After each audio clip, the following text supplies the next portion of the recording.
Hey guys, आज हम इस वीडियो में बात करेंगे कि पीटीजी वर्स किस तरह से कनेक्टेड है, यानी कि पीटीजी कॉमिक्स एक दूसरे से किस तरह से कनेक्टेड है। इस वीडियो में हम 4 कॉमिक्स के बारे में मेनली बात करेंगे, जिसमें है मैनेजिकिम, viral hit, questism and of course lookism. So guys, चलिए वीडियो को शुरू करते हैं। सबसे पहले शुरुआत करते हैं लुकिज्म एंड मैनेजिकिम को कंपेयर करने से, क्योंकि ये दोनों ही कॉमिक्स आपस में सबसे ज्यादा जुड़ी हुई हैं। क्योंकि मैनेजिकिम ऑब्वियस है, लुकिज्म का ही स्पिन ऑफ है।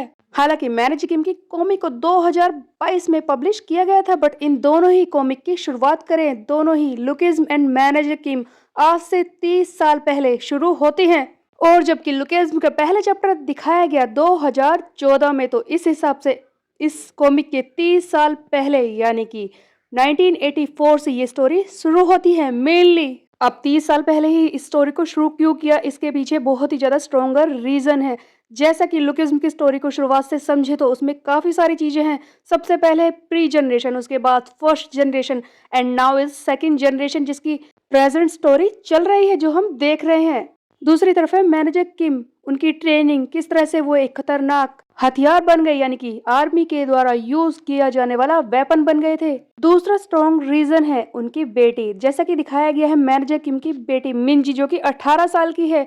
मैनेजर किम की बेटी के पैदा होने, उसके बड़े होने के वो 18 साल और उससे पहले 10 साल का एक लीप दिखाया गया था मैनेजर किम में। आप बात करते हैं लुकिज्म की। सबसे पहले शुरुआत हुई थी प्री जनरेशन की, जहां पर गैप्रियोंग किम अपनी फीस्ट गैंग को जमाने की कोशिश कर रहा था। ऑब्वियसली उसने कई सारे स्ट्रॉन्ग क्रू मेंबर्स को इकट्ठा किया और आसपास के एरिया को जीतने लग रहा था, अपने अंडरग्राउंड सोसाइटी में धाक जमाने की कोशिश कर रहा था।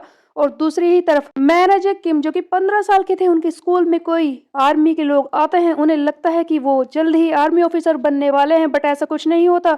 बाद में उन्हें पता चलता है कि वो ऐसे लोग हैं जो दूसरी कंट्री में जाकर घुसपैठ करने के लिए लोगों को तैयार करते हैं। नॉर्थ कोरिया से वो आ जाते हैं साउथ कोरिया में, जहां पर उन्हें पहला मिशन मिलता है एक नॉर्थ कोरियन लीडर को मारने का। उनकी ट्रेनिंग इतनी ज्यादा खतरनाक होती है कि वो अपना नाम तक भूल जाते हैं, वो ऑलमोस्ट डेड पोजीशन में भी पहुंच जाते हैं एक बार। इसके अलावा जब वो पहला मिशन कर रहे थे नॉर्थ कोरियन लीडर को मारने का, तभी उन्होंने अपने 2 दोस्त बनाए थे, जिनमें से एक है हांसू सियोंग, जो कि ताइहुन सियोंग का डैड है, और दूसरा है जिनचियोल पार्क, जो मैनेजर किम के अलावा बाकी कई कॉमिक्स में कई बार दिखाया गया है। जब ये तीनों दोस्त मिल जाते हैं, उसके बाद मैनेजर किम को अपनी आइडेंटिटी को छुपाना पड़ता है। वो अपनी आइडेंटिटी को छोड़कर दूसरे कंट्री में जाकर रहने लगते हैं छुपकर, यानी कि साउथ कोरिया में। इसी मिशन के दौरान ही उन्हें एक लड़की मिलती है जिससे वो प्यार करने लगते हैं, लेकिन ऑफ कोर्स उनसे अलग होना पड़ता है और 10 साल का लीप दिखाया जाता है। तो ये 10 साल का लीप वही वक्त है जहां पर लुकिज्म की असली स्टोरी शुरू होती है। इन 10 सालों में 18 और 19 ईयर्स का गैप्रियोंग अपनी क्रू को इकट्ठा करके कोरिया के अंडरग्राउंड वर्ल्ड पर राज कर रहा होता है। अब बात होती है मेन स्टोरी की शुरुआत की, जहां पर 10 साल के लीप के बाद हमें मैनेजर किम में देखने को मिलता है कि वो लड़की जिससे कि वो मिशन के दौरान प्यार करने लगे थे, सुजिन, उन्हें वापस मिलती है। और उसी दिन दिखाया जाता है एक वन नाइट स्टैंड, जिसकी वजह से वो मिंजी कंसीव हो जाती है।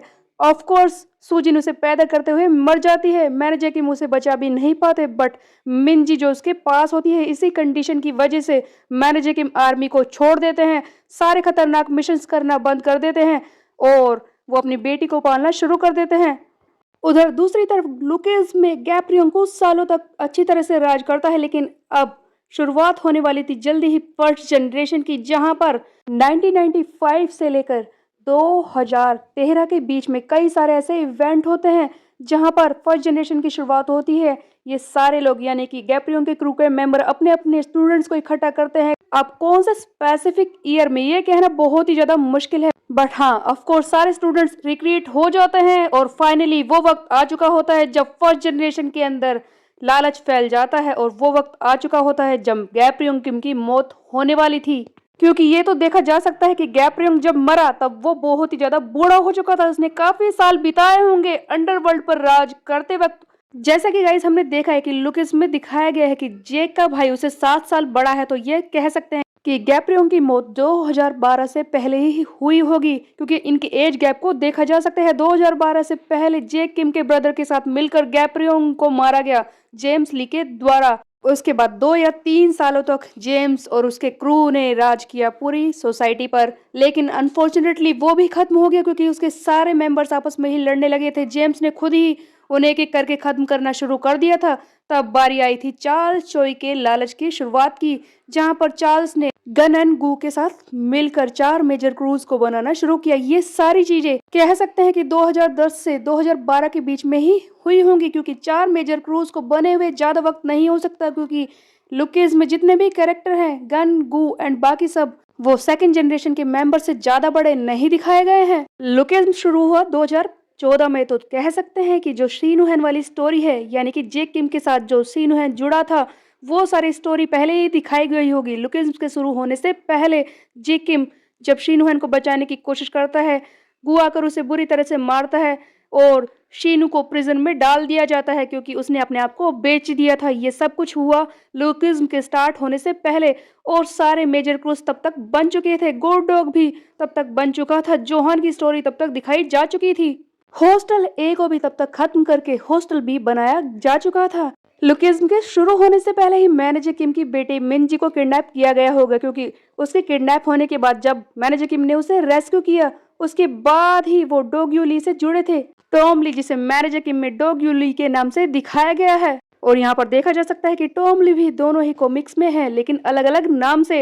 अब फाइनली वो इरा जब 2014 में लुकिज्म का पहला चैप्टर रिलीज किया गया, जहां पर डैनियल मोटा होता है, उसे दूसरी बॉडी मिलती है। अब इस टाइम पे और भी कई सारे इवेंट चल रहे होंगे। 2014 से 2015 के बीच में काफी कुछ हुआ। गोड डॉग को जोहान ने छोड़ दिया, उधर ओली ने अपने हॉस्टल बी की शुरुआत बहुत ही अच्छी तरह से कर ली होगी, लेकिन इस वक्त वर्कर्स का 4th एफिलिएट नहीं बना होगा। अब ये मैंने इसीलिए कहा क्योंकि मैनेजर किम में ये दिखाया नहीं गया था कि शुरुआत से ही वो वर्कर्स में जाकर काम करने लगे थे, बट ऑफ कोर्स वर्कर्स का 3rd एफिलिएट तब तक बन चुका होगा। जाओलंग, जो कि चाइना में उस वक्त था, उसकी स्टोरी इस वक्त चल रही होगी, और वो चाइना से आकर वर्कर्स के 3rd एफिलिएट में जुड़ गया था। और उसके बाद की स्टोरी तो सभी को पता ही है। वर्कर्स के 4th एफिलिएट बनने के बाद मैनेजर की मैड ऑन हो जाते हैं टॉम ली के साथ लुकिज्म में ही। यहीं से उनकी ये लुकिज्म वाली स्टोरी की शुरुआत होती है। अब बात करते हैं अदर कॉमिक्स की, यानी कि viral hit and questism. Viral hit और क्वेस्टिज्म किस साल में, लुकिज्म के किस साल में शुरू होंगे, इस बारे में कहना तो मुश्किल है, बट ये देखा जा सकता है कि जब डैनियल वर्कर्स के 4th एफिलिएट में गया था, तब हमने स्नैपर को कैमियो करते हुए देखा था। स्नैपर भी उसी इवेंट में गया था जिसमें मोटा डैनियल जाता है, तो उस वक्त तक हॉबिन ने अपना चैनल बना लिया था, वो काफी फेमस हो चुका था, और उसने ये पेपरिका टीवी वाला इवेंट भी अटेंड किया था।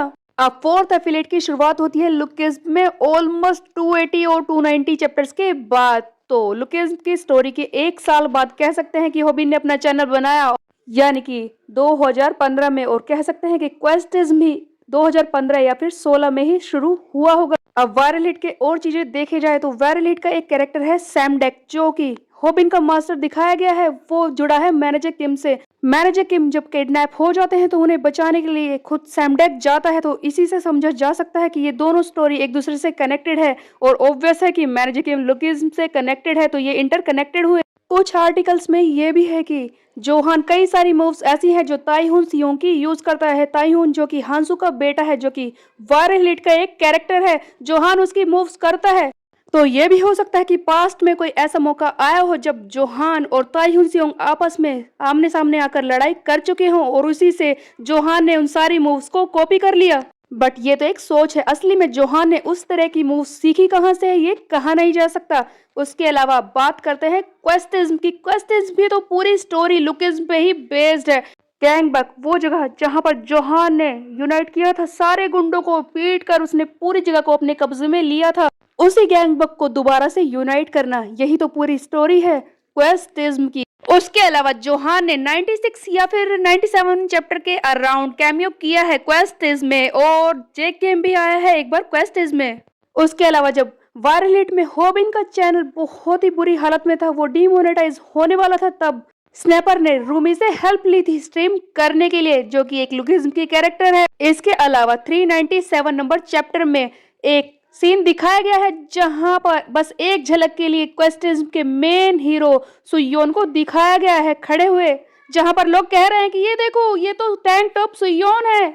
सो गाइस, इसी से समझा जा सकता है कि ये सारे कॉमिक्स किस तरह से एक दूसरे से कनेक्टेड है। इनके अलावा एक और कॉमिक है my life as a loser, जिसमें कई सारे लोग हैं जो इंटरकनेक्टेड है। मून सियोंग को इस स्टोरी में दिखाया गया है। मून सियोंग जो कि वारेन हिट का एक कैरेक्टर है जो जाता है अमेरिका, उसी वक्त वो माय लाइफ लूजर में दिखाया गया है। उसके अलावा सैम डेक को भी दिखाया गया है जो कि मैनेजर किम से भी कनेक्टेड है। कौन सा इवेंट कब हुआ होगा इसके बारे में पूरे पुख्ता सबूतों के साथ तो कहा नहीं जा सकता, ऑब्वियस सी बात है, इसकी कोई डेट नहीं है गाइज। बट इवेंट किस हिसाब से हुए होंगे इसे मैंने समझाने की कोशिश की है। सो गाइज, आज की वीडियो में बस इतना ही। आपको ये कैसी लगी कमेंट करके जरूर बताएं। मेरे वीडियो को लाइक करें, चैनल को सब्सक्राइब करना मत भूलिएगा। फिर मिलते हैं, बाय बाय गाइस।